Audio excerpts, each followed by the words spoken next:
মুজাহিদ আলী ভাই 1000 টাকা করলো জান্নাত বানায় দিও মান। আমার প্রিয় ভাই আব্বা আম্মার উপরে গাছ রহমত নাযিল করো, মনের আশা পূর্ণ করে দাও। আল্লাহ সুবহানাহু ওয়া তাআলা জমিনে বলা হয় কিসের পানা মুসলিম হিফাজত করো, ভাই মদত দান করে দাও। জীবনে একবার হলো মক্কা মদিনার মুসাফির না বানায় মরম দিও না। আওয়াজ করে বলেন আমিন। আল্লাহ তোমাদের বললো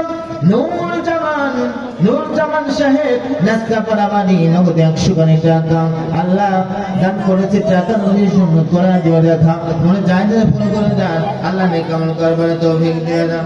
রব্বুল আলামিন তোমার একজন বান্দা আব্দুল কারিম সাহেব খলিশাদাহ বাড়ি নগদে 500 টাকা চিল্লা বলেন একবার মারহাবা।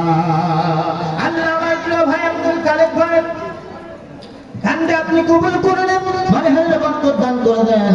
আব্বা আম্মা যদি মারা যায় মাটির কবর জান্নাতের বাগান বানায় দেন, বেঁচে থাকলে নেকার দারাজ করে দেন। রব্বুল আলামিন আমার প্রিয় ভাইকে কবর আর মঞ্জুর করে দান করেছে। মোহাম্মদ আব্দুল মজিদ ভাই নাসলা পারাবানি মা বাবার জন্য দোয়া চাই 100 টাকা চিল্লা বলেন একবার মারহাবা।